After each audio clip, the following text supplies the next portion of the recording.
Hello, my intelligent friends. Welcome to Murray Academy. Before I start with today's lecture, which talks about journal entries, एक बार फटाफट से हम लोग कल जो सीखा था उसका रिवीजन कर लेंगे। कल क्या सीखा था आपने याद है क्या आपको? मैंने डेप्रिसिएशन का फिक्स्ड इंस्टॉलमेंट मेथड या फिर स्ट्रेट लाइन मेथड, इस मेथड के बारे में बात किया था। इसका 3 अलग अलग नाम मैंने आपको बोला था, फिक्स्ड इंस्टॉलमेंट मेथड या फिर स्ट्रेट लाइन मेथड या फिर ओरिजिनल कॉस्ट मेथड। इसके बारे में मैंने आपको क्या बताया था कि यहाँ पे डेप्रिसिएशन की जो अमाउंट रहती है वो हर साल के लिए सेम रहती है। तो अगर हमको इसका ग्राफिकल रिप्रेजेंटेशन करने का है तो ग्राफिकल रिप्रेजेंटेशन उसका एक स्ट्रेट लाइन दिखती है which is parallel to the X axis. Depreciation का अमाउंट कैसे कैलकुलेट किया जाएगा? तो हमने बोला था उसके 2 अलग अलग तरीके हैं। प्रॉब्लम जिस तरह से इन्फॉर्मेशन दे रहा है उस तरह से इसमें फ़र्क पड़ेगा। अगर प्रॉब्लम आपको बता रहा है कि डेप्रिसिएशन का रेट 10% है, 15% है, 20% है, इस तरह से डेप्रिसिएशन का परसेंटेज दिया हुआ रहेगा, इस तरह से डेप्रिसिएशन का परसेंटेज दिया रहेगा, तो original cost of the asset into given percentage is equal to the amount of depreciation. कभी कभी प्रॉब्लम अपने को रेट ऑफ डेप्रिसिएशन नहीं देगा, तो in that case we consider a special formula. What is the formula? Original cost of the asset minus scrap value divided by estimated useful life of the asset in number of years.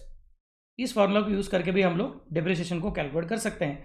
Percentage दिया रहेगा तो percentage use करके calculate करो, percentage नहीं दिया रहेगा तो in that case ये फॉर्मूला को यूज करके कैलकुलेट करो। ये अलग अलग पॉइंट्स मैंने कल डिस्कस किए थे। फिर मैंने आपको और एक स्पेशल पॉइंट बताया हुआ था, या फिर 2 स्पेशल पॉइंट थे।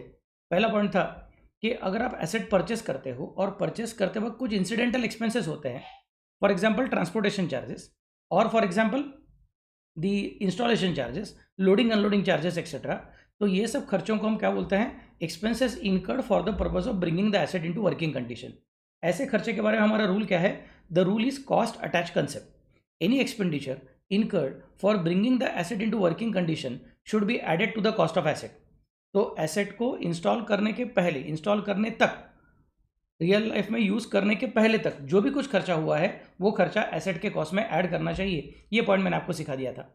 ये पहला पॉइंट था। और एक दूसरा बहुत ही इंपॉर्टेंट पॉइंट था कि डेप्रिसिएशन जो फिक्स्ड इंस्टॉलमेंट मेथड का है वो हर साल सेम रहेगा, लेकिन कभी कभार ऐसे रहेगा कि एसेट जिस साल परचेस किया है, I am talking about only the year of purchase of asset, there is no guarantee that the asset is always purchase exactly on the first day of accounting year. आपका accounting year suppose April to March है या फिर जनवरी to दिसंबर है, जो भी कुछ आपका accounting year है, उसके बराबर 1 तारीख को ही नया एसेट परचेस किया रहेगा, इसका गारंटी नहीं है। Sometimes it may so happen that the asset is purchase in the middle of the year. So आपका अकाउंटिंग ईयर 1 अप्रैल से लेकर 31 मार्च तक का है और एसेट कब परचेस किया? 1 जुलाई को परचेस किया। तो अप्रैल, मई, जून, ये 3 महीने के लिए आपके पास एसेट था ही नहीं। जुलाई से आगे आपके पास मार्च तक एसेट था, इसका मतलब आपके पास 9 महीने के लिए एसेट था।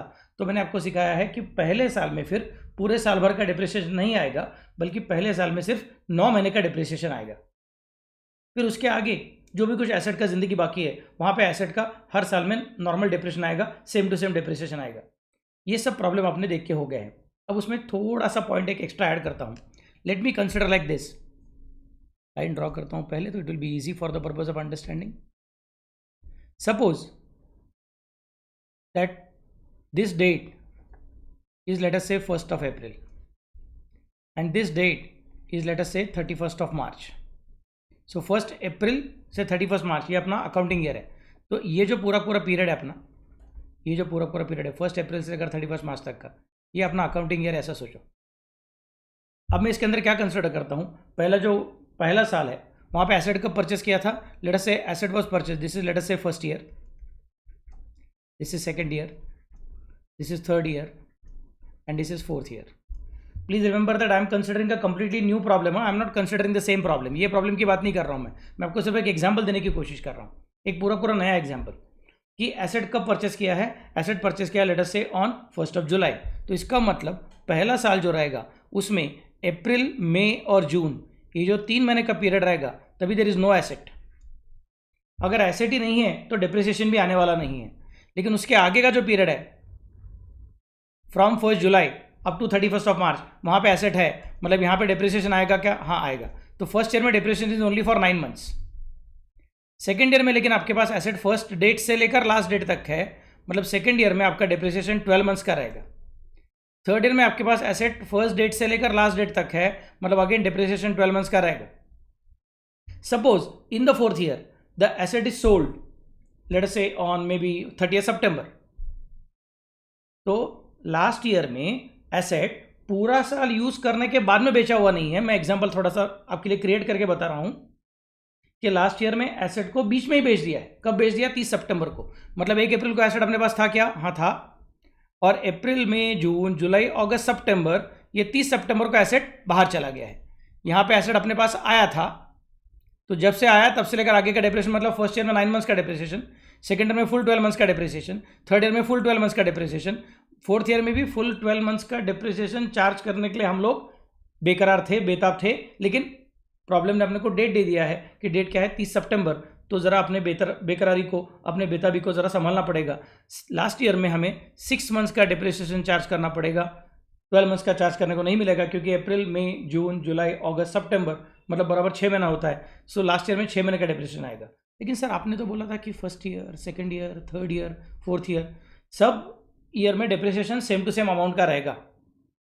सब ईयर में depreciation same to same amount का रहेगा। अगर आप ऐसा इस तरह से बोल रहे हो तो ये ऐसा कैसे हो गया? पहले साल में 9 महीने का, लास्ट ईयर में 6 महीने का, ऐसा कैसे हो गया? मैं बोलूँगा अगर एसेट बराबर से परचेस किया तो साल के फर्स्ट डे को परचेस किया है और बेच दिया तो साल के लास्ट डे को बेच दिया है, तो in that case we can say that depreciation is going to be exactly same. But generally purchase का डेट मे नॉट कोइंसाइड। बराबर साल का शुरुआत का दिन ही परचेस करेंगे इसका गारंटी नहीं है। सिमिलरली बराबर साल के लास्ट डे को ही बेच देंगे इसका भी गारंटी नहीं है। तो first day of asset, first year of asset, उसमें depreciation should be counted not from first day of the year but it should be counted from the date of purchase. So from the date of purchase up to 31 March या फिर up to the end of the accounting year. Second year में कुछ problem नहीं है, third year में कुछ problem नहीं है, फोर्थ, फिफ्थ, जितना एसेट का जिंदगी रहेगा वो। फिर लास्ट ईयर में चेक करो एसेट का जिंदगी जहाँ पे खत्म हो रहा है तभी कि कौन से तारीख को बेचा है। उस साल में depreciation will be from the beginning of the year, 1 April, 1 January, जो भी कुछ रहेगा वो, from the beginning of the year up to the date of sale. First year में from the date of purchase up to 31 March और last year में from the beginning of the year up to the date of sale. I am repeating again, first year of asset में क्या होगा? From the date of purchase to the last date of accounting year, to the last date of the year.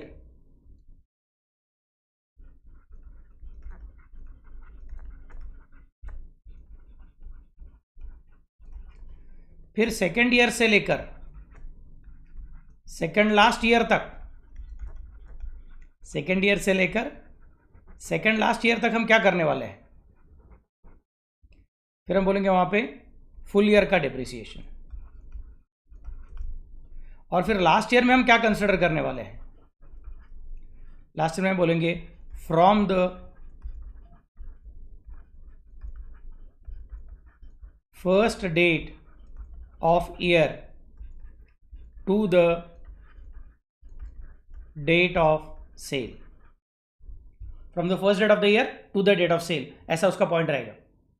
I hope it is clear all of you.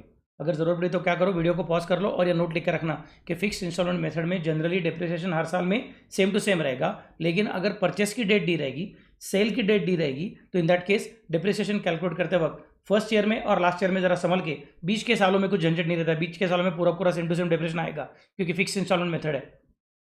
लेकिन first year में और last year में थोड़ा फर्क पड़ेगा। उसके लिए rule क्या मैंने अभी लिख के दिया हुआ है, तो रूल लिख के लीजिए और बाद में वीडियो को फिर से बार रिज्यूम कर लीजिए। ओके, चलो जी, लेट मी गो हेड नाउ। अब मैं क्या सिखाने वाला हूँ? जर्नल एंट्री सिखाने वाला हूँ। जर्नल एंट्रीज अपना बचपन का रूल है, पर्सनल, रियल, नॉमिनल। पर्सनल का रूल क्या रहता है? Debit the receiver, credit the giver. Real का रूल क्या रहता है? Debit what comes in, credit what goes out. और नॉमिनल का रूल क्या रहता है? Debit all expenses and losses, credit all incomes and gains. ये आपका पूरा पूरा सिस्टम चलने वाला है। तो अब मैं क्या करूंगा, इन द बुक्स ऑफ बिजनेस हम लोग जर्नल एंट्री करने को जाएंगे।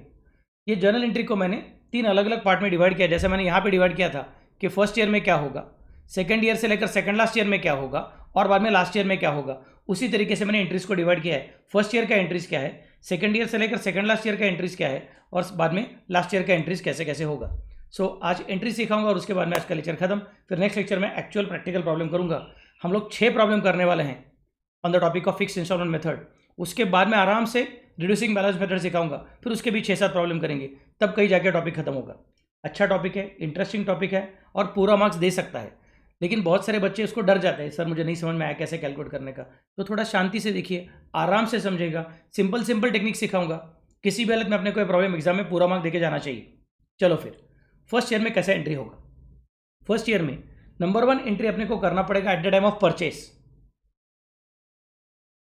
और बाद में हमको एंट्री करना पड़ेगा जब साल खत्म होगा तब। मतलब फर्स्ट ईयर में एंट्रीज 2 अलग अलग टाइम पॉइंट ऑफ टाइम पे होने वाला है। पहला पॉइंट ऑफ टाइम कौन सा है, when the transaction of purchase is happening, और दूसरा पॉइंट ऑफ टाइम कौन सा होने वाला है, when the year end is happening. So पहला एंट्री कब होगा, at the time of purchase, ये पहला सेट ऑफ एंट्रीज है। और दूसरा सेट ऑफ एंट्रीज कब होगा, at the end of the year होगा। तो जब परचेस कर रहे हो तो पहला एंट्री कौन सा होगा, सर हम लोग वेंडर को पेमेंट कर रहे हैं, वेंडर के पास से एसेट आ रहा है, asset is coming in, debit what comes in asset account, मतलब रियल अकाउंट है तो डेबिट व्हाट कम्स इन लेना पड़ेगा, मतलब एसेट अकाउंट डेबिट, वो तो कंफर्म है। अब तुमने कैसे परचेस किया है उसके हिसाब से क्रेडिट किसको देने का वो चेंज होगा। अगर तुमने कैश देके परचेस किया है तो कैश इज गोइंग आउट, मतलब एंट्री हो जाएगी asset account debit to cash account. नहीं सर मैंने कैश नहीं दिया है बल्कि मैंने चेक दे दिया है, मैं बोलूँगा शाबाश। अगर चेक दिया रहेगा तो एंट्री क्या करनी पड़ेगी, asset is coming in, debit what comes in, but cash is not going out, bank is going to be the giver, bank is going to be the giver, so entry will be asset account debit to bank account, credit the giver. Next part, नहीं sir मैंने ना cash भी payment नहीं किया है और cheque से भी पेमेंट नहीं किया, मैं बोलूँगा फिर एसेट आया कैसे तुम्हारे पास, नहीं सर मैंने क्रेडिट पे परचेस किया है, बाद में उसको पेमेंट करने वाला हूँ, वो वेंडर हमारे पहचान का है, तो उसने बोला 2 महीने के बाद में पैसा दिया तो भी चलेगा, तो सर मैं 2 महीने के बाद में एंट्री करूँगा। मैं बोलूँगा नहीं मेरे बच्चे, मैंने सिखाया आप लोगों को, इसको क्रेडिट ट्रांजैक्शन बोलते हैं। तो आज तुमको किसका एंट्री करना पड़ेगा, asset is coming in and a creditor is created in the books, asset is coming in and a vendor is the giver, so entry हो जाएगी asset account debit to vendor account, नहीं तो asset account debit to creditor account. So cash पे purchase किया तो asset to cash, credit पे purchase किया तो एसेट टू वेंडर या फिर एसेट टू क्रेडिटर, और चेक से परचेस किया तो एसेट टू बैंक। ये वाला एंट्री पूरा हो जाएगा। लेकिन परचेस किया तो क्या है, वो जहाँ पे वेंडर है उसके दुकान में हमने उसको पेमेंट कर दिया है, काम खत्म हो गया। बाद में अपने को अपने फैक्ट्री में लेके आना पड़ेगा। अपने फैक्ट्री में लेके आएंगे तो उसके लिए अपने को लोडिंग अनलोडिंग चार्जेस आएगा, ट्रांसपोर्टेशन चार्जेस आएगा, फिर अपने फैक्ट्री में आ जाएगा, अपने ऑफिस में आ जाएगा। ऑफिस में आया, फैक्ट्री में आया, मतलब आपने अब चलना चालू नहीं करेगा, उसको फिर से इंस्टॉल करना पड़ेगा, तो इंस्टॉलेशन चार्जेस देने पड़ेंगे। इसको बोलते हैं इंसिडेंटल एक्सपेंसेस। और इनके लिए कौन सा कंसेप्ट आता है, इनके लिए आता है कॉस्ट अटैच कंसेप्ट। 2 अलग अलग इंपॉर्टेंट कंसेप्ट है, एक कंसेप्ट का नाम है कॉस्ट कंसेप्ट, दूसरे कंसेप्ट का नाम है cost attach concept. First chapter के लेक्चर में ये सब कंसेप्ट मैंने सिखाए थे। अब फटाफट से ब्रीफ रिवीजन करके देता हूँ कि एसेट जब परचेस कर रहे हो तो उसके बॉक्स के ऊपर जो लेबल लगाया है, उसका प्राइस टैग लगाया हुआ है, वो प्राइस टैग अपने कुछ काम का नहीं है। हम बार्गेन करके डिस्काउंट लेके कौन सा अमाउंट फाइनल कर रहे हैं, वो amount is called as cost and that is to be recorded in the first entry, asset account debit to cash और बैंक और क्रेडिटर जैसा रहेगा वैसा। That is which amount, not the label वाला amount, not the price tag वाला amount, but the amount which is agreed between the buyer and the seller, कि भाई ये मशीन में कितने में परचेस करूंगा, ये फर्नीचर कितने में परचेस करूंगा। वो बॉक्स के ऊपर जो चिपका है वो इंपॉर्टेंट नहीं है, हमारा बात करके बताओ कितना होगा कितना नहीं होगा। That is going to be considered in first entry. Second entry incidental expenses का है, उसके लिए कॉस्ट कंसेप्ट नहीं आता है, उसके लिए कॉस्ट अटैच कंसेप्ट आता है। कॉस्ट अटैच कंसेप्ट क्या कहता है, any expenditure incurred for bringing the asset into working condition should be added to the cost of asset, मतलब हम लोग उसको एसेट अकाउंट को ही डेबिट करेंगे, ट्रांसपोर्टेशन चार्जेस अकाउंट को डेबिट करने का नहीं, लोडिंग अनलोडिंग चार्जेस को डेबिट करने का नहीं, इंस्टॉलेशन चार्जेस को डेबिट करने का नहीं। सर बट हमको पता है ये इंस्टॉलेशन चार्जेस है, मैं बोलूँगा शाबाश तुझे पता है, तेरा दिमाग बराबर चल रहा है, लेकिन फिर एक कंसेप्ट को याद कर, this expenditure is for the purpose of maintaining the asset in working condition और for bringing the asset in working condition. अगर ये bringing the asset in working condition है तो फिर इसके लिए तुझे कॉस्ट अटैच कंसेप्ट ही यूज करना पड़ेगा, और उसके हिसाब से तुझे एक्सपेंसेस के नाम को भूल जाना पड़ेगा। जिस एसेट के लिए लोडिंग अनलोडिंग चार्जेस खर्चा किया है, जिस एसेट के लिए ट्रांसपोर्टेशन चार्जेस खर्चा किया है, जिस एसेट के लिए इंस्टॉलेशन चार्जेस परचेस किया फिर खर्चा किया है, उसको डेबिट करना पड़ेगा। और वो कैश से पेमेंट करती रहेगी तो कैश को क्रेडिट, चेक से पेमेंट किया रहेगा तो बैंक को क्रेडिट, और अगर पेमेंट करने का बाकी है बाद में करने वाले रहेंगे तो क्रेडिटर अकाउंट बोलना पड़ेगा। So entry will be asset account debit to cash और asset account debit to creditor और asset account debit to bank, depending upon the type of transaction. It may be cash, cheque और credit transaction. दोनों transaction कौन से दिन को होगा, on the date of purchase. दोनों एंट्रीज जो है वो on the date of purchase होगा। फिर साल भर के लिए जो भी कुछ आपके पास टाइम है, अभी 31 मार्च आने के पहले का टाइम, आपका अकाउंटिंग ईयर रहेगा, कैलेंडर ईयर आपका अकाउंटिंग ईयर रहेगा, फाइनेंशियल ईयर। प्रॉब्लम को ठीक से पढ़ो और वो ईयर का लास्ट डेट आने तक एसेट को अच्छा से यूज़ करो। फिर उसके ईयर का लास्ट डेट आने तक एसेट अकाउंट को धक्का मारने की ज़रूरत नहीं है। लेकिन जैसे ही साल का आखिरी दिन आ जाएगा, ईयर का लास्ट डेट आ जाएगा, इमीडिएटली आपको याद रहेगा, अरे एक साल खत्म हो गया है, efflux of time, passage of time, normal wear and year, ये सब की वजह से क्या होने वाला है, एसेट की कीमत में गिरावट आने वाली है। एसेट की कीमत में गिरावट आ गई। गिरावट मतलब क्या हो गया, अपने लिए नुकसान हो गया। नुकसान मतलब क्या बोलना पड़ेगा, नॉमिनल अकाउंट। तो मैं बोलूंगा depreciation is my non cash expenditure, but फिर अल्टीमेटली क्या है, वो एक्सपेंडिचर ही है, लॉस ही है अपने लिए वो। सो एंट्री क्या हो जाएगी अपनी, एंट्री एकदम सिंपल है, डिप्रिसिएशन मेरा खर्चा है, डिप्रिसिएशन मेरा नुकसान है, debit all expenses and losses. So depreciation को रिकॉर्ड करते वक्त मैं डिप्रिसिएशन अकाउंट को डेबिट करूंगा। सर लेकिन अपने पास से कैश नहीं जा रही है, मैं बोलूंगा हाँ। सर अपने पास से चेक नहीं जा रहा है, मैं बोलूंगा हाँ। सर हम लोग किसी को बाद में पेमेंट करूंगा ऐसा प्रॉमिस भी नहीं किया, मैं बोलूंगा शाबाश। तो सर क्रेडिट किसको दूं, ना कैश को दे सकता हूं, ना क्रेडिट को दे सकता हूं, ना मतलब क्रेडिटर को दे सकता हूं, ना बैंक को दे सकता हूं। अब क्या करूं, मैं बोलूंगा अभी क्या करना पड़ेगा, सोचना पड़ेगा क्या हुआ है एक्चुअली। एसेट की कीमत में गिरावट आई है, मतलब हमने जो ये एसेट अकाउंट को यहाँ पे डेबिट करके रखा है, हमने जो एसेट अकाउंट को यहाँ पे डेबिट करके रखा है, उसकी वजह से एसेट अकाउंट में जो बड़ी अमाउंट जमा हो गई है वो अमाउंट थोड़ी कम करनी है। एसेट को कम करना है, एसेट को हमने इसके पहले डेबिट दिया है और उसको कम करना है।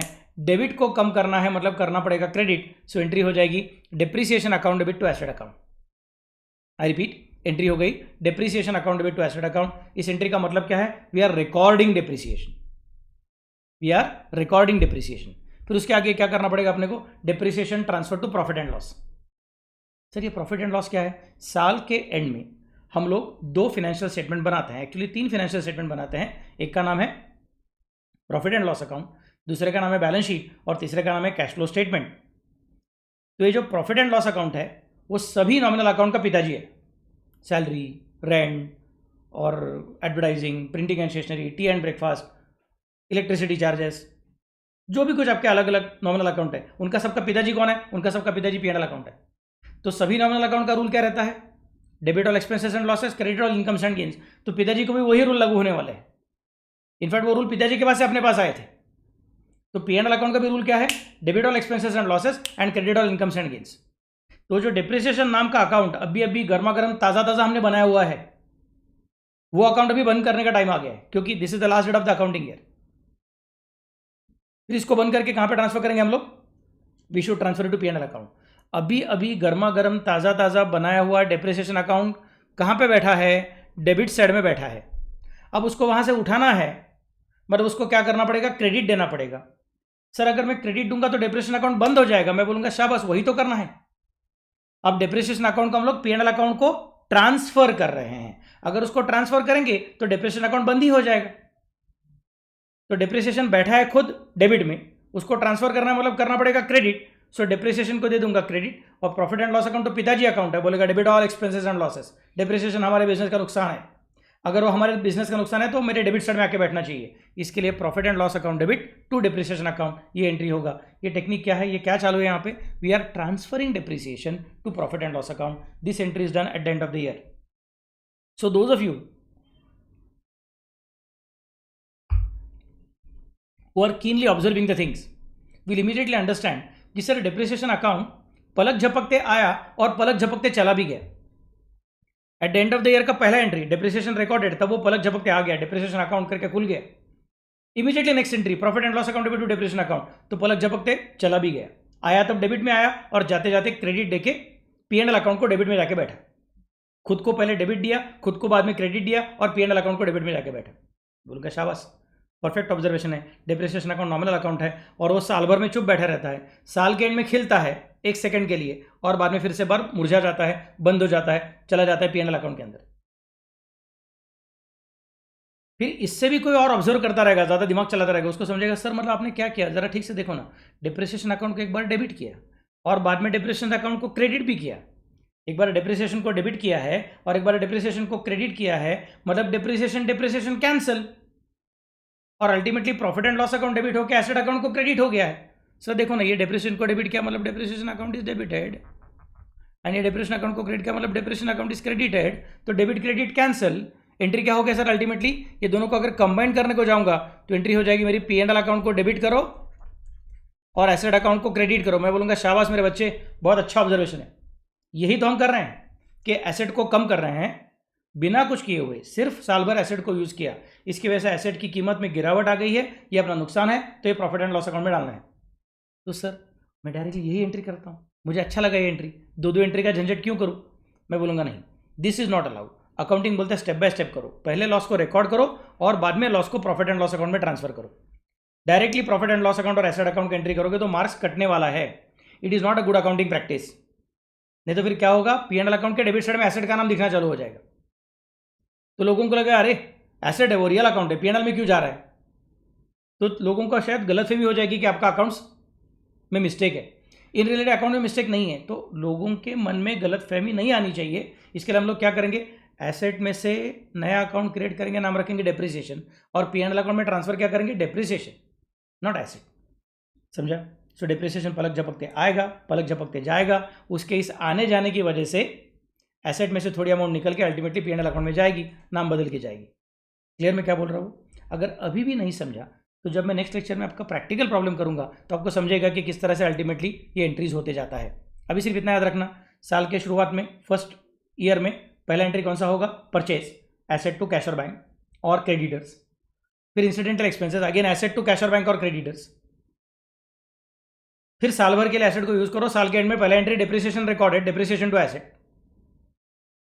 फिर उस डेप्रिसिएशन को प्रॉफिट एंड लॉस अकाउंट में ट्रांसफर करो, profit and loss account to depreciation. ये एंट्रीज अपने को याद रखने का है। नेक्स्ट, फिर बाद में सेकंड ईयर आएगा। सेकंड ईयर के शुरुआत में कुछ भी एंट्री करने की जरूरत नहीं है, साल भर के एसेट को यूज करो यूज करो यूज करो, और फिर साल का एंड आएगा तो डायरेक्टली पलक झपकते खुलेगा, पलक झपकते बंद होगा। दो एंट्री करना पड़ेगा, depreciation recorded and depreciation transfer to P&L account. Entry will be depreciation account debit to asset account और बाद में profit and loss account debit to depreciation account. ऐसा एंट्री अपने को करना पड़ेगा सेकंड ईयर के एंड में। सेकंड ईयर के शुरुआत में कुछ भी एंट्री करने की जरूरत नहीं है। सर थर्ड ईयर में, थर्ड ईयर के शुरुआत से लेकर एंड तक कुछ एंट्री मत करो, लास्ट डे को पलक झपकते आएगा, पलक झपकते जाएगा, depreciation to asset and P&L to depreciation. Fourth year में फर्स्ट डे से लेकर लास्ट डे तक नो एंट्री, लास्ट डे को सिर्फ एंट्री करने का, पलक झपकते आएगा, पलक झपकते जाएगा, depreciation account debit to asset and profit and loss account to depreciation. Sir ये कब तक करने का, सेकंड लास्ट ईयर तक यही करते रहने का, वही दो एंट्री दो एंट्री दो एंट्री दो एंट्री बराबर लास्ट डे को करने का। कब तक, सेकंड लास्ट ईयर तक। और उसके बाद में जब लास्ट ईयर आएगा तब इंटरेस्ट थोड़ा अलग हो जाएगा। लास्ट ईयर में आपका एसेट बेचने को जाने वाले हो, तो मैंने अभी आपको क्या सिखाया था रे, याद है क्या? लास्ट ईयर में क्या होता है, from the first day of the year to the date of sale अपने को डेप्रिसिएशन चार्ज करना पड़ता है। So I am going to specify at the time of sale, सबसे पहले क्या करना पड़ेगा, depreciation up to the date of sale calculate करना पड़ेगा। जिस एसेट को बेच रहे हो उसको बेचने के दिन तक, साल के शुरुआत से लेकर बेचने के दिन तक जितना भी कुछ आपका खर्चा डेप्रिसिएशन हुआ है वो अपने को रिकॉर्ड करना पड़ेगा। मैं हमेशा मजाक मजाक में बोलता हूँ कि जिस तरह से हमारी ज़िंदगी में इस पृथ्वी पे अगर कुछ पाप किए रहेंगे तो जाने के पहले सबका हिसाब चुकता करके जाना पड़ेगा, वैसे ही एसेट अगर जा रहा है तो जाने के पहले उसका डेप्रिसिएशन का हिसाब चुकता करके जाना पड़ेगा। सर अभी जाने दो ना, वैसे भी एसेट जा ही रहा है ना, तो इस साल का डेप्रिसिएशन भूल जाता हूँ। मैं बोलूँगा नहीं, that is not correct. It is necessary that you should charge depreciation up to the date of sale. So entry वही रहेगा, डेप्रिसिएशन अकाउंट भी टू एसेट अकाउंट, उसका प्रॉब्लम नहीं है। डेप्रिसिएशन रिकॉर्ड करने के एंट्री में फर्क नहीं पड़ा है, लेकिन डेप्रिसिएशन का कैलकुलेशन जो करने का है वो भी पूरे साल का नहीं रहेगा। ये सेकंड ईयर से लेकर सेकंड लास्ट ईयर तक it is always full year depreciation, but यहाँ पे it is up to the date of sale वाला depreciation, because it is the last year of sale. Entry वही रहेगी, depreciation account to asset account, but वो calculate करने के लिए 3 महीने का है, 6 महीने का है, 7 महीने का है, 9 महीने का है, कितने महीने का डेप्रिसिएशन उतना बराबर कैलकुलेट करो। From the beginning of the last year up to the date of sale, जितना पीरियड रहेगा उतना पीरियड का डेप्रिसिएशन कंसिडर करना। नेक्स्ट, अगला पॉइंट है for asset sold at book value. For asset sold at book value entry क्या हो जाएगी आपकी, कैश और bank account debit to asset account, cash और bank account debit to asset account, ये आपकी सीधी सादी एंट्री होने वाली है। नेक्स्ट पार्ट, सर मतलब एसेट के बुक्स ऑफ अकाउंट्स में एसेट की जो वैल्यू है उसी वैल्यू पे बेच दूंगा तो ये एंट्री करने की मैं बोलूँगा हाँ शाबाश परफेक्ट। लेकिन सर बुक्स में उसका वैल्यू डेप्रिसिएशन चार्ज करने के बाद जो बचा हुआ वैल्यू है, सपोज वो 1 लाख रुपया है, मैं बोलूँगा शाबाश सर उसको 1 लाख में बेचा, मैं बोलूँगा फिर यही तो एंट्री है ना बाबा, जिसका बुक वैल्यू 1 लाख है, परचेस किया था शायद 3.5 लाख में, और धीरे धीरे डेप्रिसिएशन चार्ज करते करते इस साल का डेप्रिसिएशन बुक वैल्यू कितना आ गया है, 1 लाख आ गया है, और उसको 1 लाख में बेच दिया, तो एंट्री कर दो कैश और bank account debit 1 lakh to asset account 1 lakh, खत्म। नहीं सर, लेकिन अगर मैंने उसको 1 लाख की जगह पे 1,10,000 में बेचा रहेगा तो बोलूँगा अच्छा। अगर उसको तुमने 1 लाख की जगह पे 1,10,000 में बेचा रहेगा तो इन दैट केस तुम्हारे पास प्रॉफिट आने वाला है, क्योंकि तुम 1 लाख की चीज़ को 1,10,000 में बेच रहे हो। तो तुमको एंट्री क्या करनी पड़ेगी? एंट्री करनी पड़ेगी कैश और बैंक अकाउंट डेबिट। चलो 1 मिनट में इसका कलर चेंज करता हूँ, मतलब तुमको जल्दी समझेगा कि सर क्या कर रहे हैं। वाइट कलर से रखता हूँ। यस, एंट्री हो जाएगी कैश और bank account debit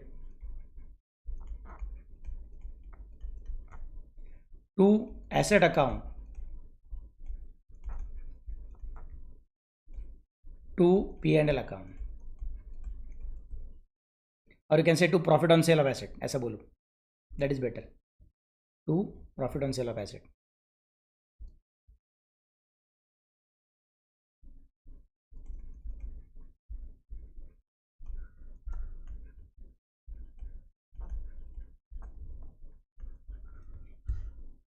so entry क्या हो जाएगी? कैश और बैंक अकाउंट डेबिट, क्योंकि अपने पास 1,10,000 रुपया आ गया है। Debit what comes in, cash is coming इन और चेक इज कमिंग इन, तो 1,10,000 रुपीज़ डेबिट हो गया। बट एसेट कितने का जा रहा है? 1 लाख का जा रहा है।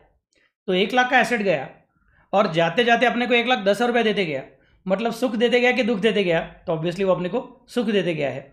अगर वो सुख देते गया है मतलब अपने को फायदा हो गया है, फायदा हो गया तो पिताजी के पास जाने का। पिताजी का नाम क्या है?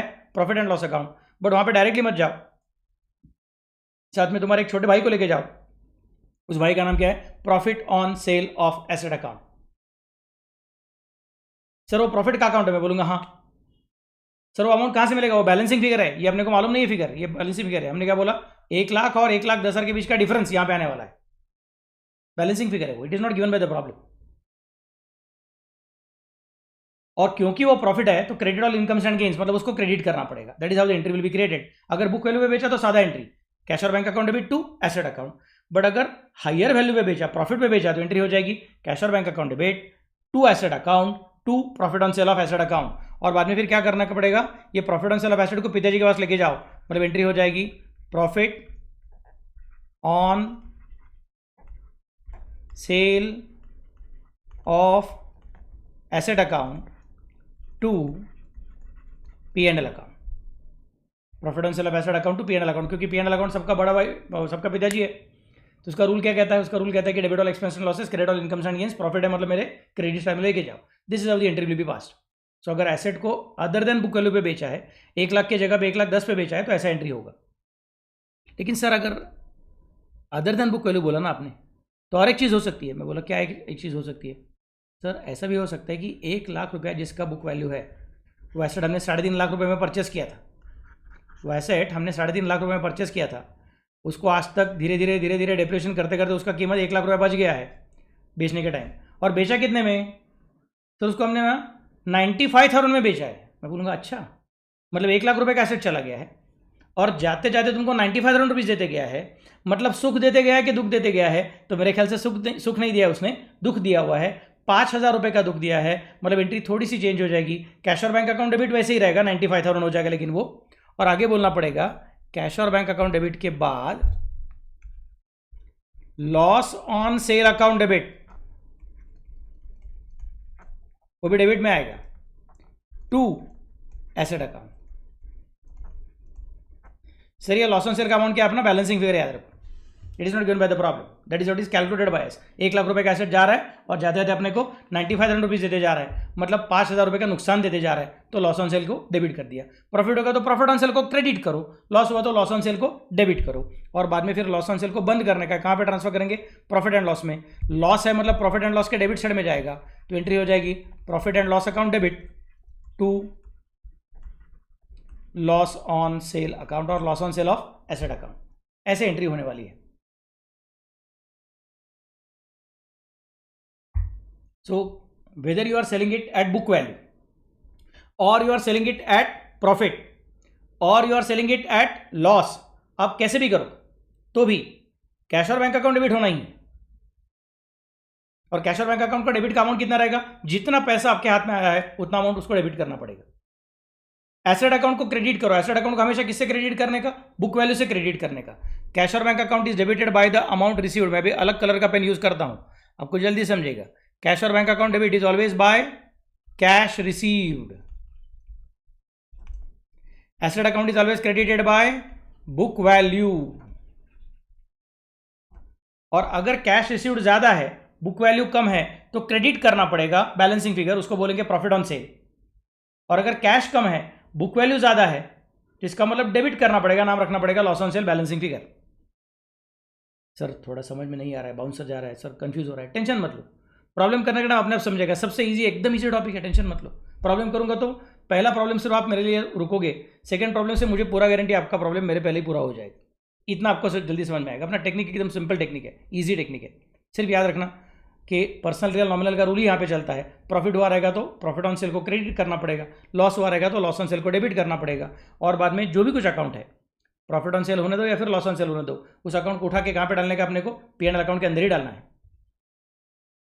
ये कब करना है सब entries? At the time of sale. At the time of sale दो ही एंट्री होगा, depreciation up to the date of, sorry तीन एंट्री होगा, depreciation up to the date of sale, बाद में कैश रिसीव्ड, और बाद में profit transfer to PNL account और loss transfer to PNL account, जैसे रहेगा वैसा।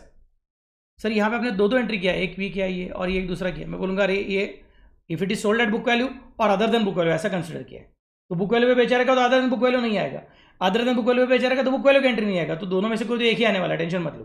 तो ये आएगा, ये आएगा, इन दोनों में से कोई तो एक आएगा और ये आएगा, ये आएगा। This is how the things will be working, clear. फिर बाद में एंड ऑफ द ईयर तक चुप बैठो, एंड ऑफ द ईयर में फिर से डेप्रिसिएशन। सर अभी क्या का डेप्रिसिएशन, हमने एसेट को बेच दिया है, हाँ, अगर आपके पास इकलौता एसेट रहेगा और आपने उसको बेच दिया रहेगा तो ये एंट्रीज नहीं आएंगी। लेकिन कितना तो बार क्या रहता है, फॉर एग्जांपल ऑफिस है, उसमें अकाउंट क्या है, फर्नीचर अकाउंट है। अब ऑफिस में फर्नीचर का मतलब क्या, एक ही सिंगल चेयर रहेगी क्या, एक ही सिंगल टेबल रहेगा क्या, एक ही सिंगल कबर्ड रहेगा क्या? That is not the case. तो ऑफिस में एक से ज़्यादा चेयर रहेगी, एक से ज़्यादा टेबल रहेंगे, एक से ज़्यादा कबर्ड्स वगैरह रहेंगे, तो उसमें से एक कबर्ड को बेच दिया तो जिसको बेचा उसका एंट्री हो गया है, और जो बच गए कबर्ड्स उसका एंट्री अपने को साल के एंड में करने का है। फिर अपना हमेशा का एंट्री पहले डेप्रिसिएशन रिकॉर्ड करो और बाद में डेप्रिसिएशन को प्रॉफिट एंड लॉस अकाउंट में ट्रांसफर करो। हमारा बड़ा कंपनी है, हमारे कंपनी के पास एम्प्लॉयज़ को लेके जाने के लिए और लेके आने के लिए 8 बसेस है, 8 अलग अलग जगह से हम लोग एम्प्लॉयज़ को लेके आते हैं, फैक्ट्री में 8 बसेस यूज़ करते हैं उसके लिए हम लोग। तो अपने पास एसेट अकाउंट में कितने व्हीकल्स है, 8 व्हीकल्स है, उसमें से बेचा कितना, एक ही व्हीकल बेचा, तो जो बेचा उसका एंट्री यहाँ पे आ गया, और जो 7 बाकी है उसका एंट्री यहाँ पे आने वाला है एंड ऑफ द ईयर। समझे मैं कैसे बोल रहा हूँ? और ये एंट्री तो अपना हमेशा क्या रहेगा, डेप्रिसिएशन रिकॉर्डेड मतलब क्या है, depreciation to asset, and depreciation transfer to PNL का मतलब क्या है, PNL to depreciation, simple, no tension. This is how the things will be considered for fixed instalment method. अभी अगर टेंशन आया रहेगा तो क्या करने का, आज का लेक्चर बार बार देखने का, जितनी बार देखोगे उतना रिपीटेशन जल्दी से आपको समझने के लिए मदद करेगा। और नेक्स्ट लेक्चर में प्रैक्टिकल प्रॉब्लम करूंगा तो उसका फॉर्मेट वगैरह बना के दिखाऊंगा और बाद में हम उसके हिसाब से प्रॉब्लम सॉल्व करेंगे। टेंशन मत लेना, एकदम इजी टॉपिक है और हम लोग इसमें पूरा मार्क्स लेके आने वाले हैं। ओके, चलो then, bye bye, take care, good night.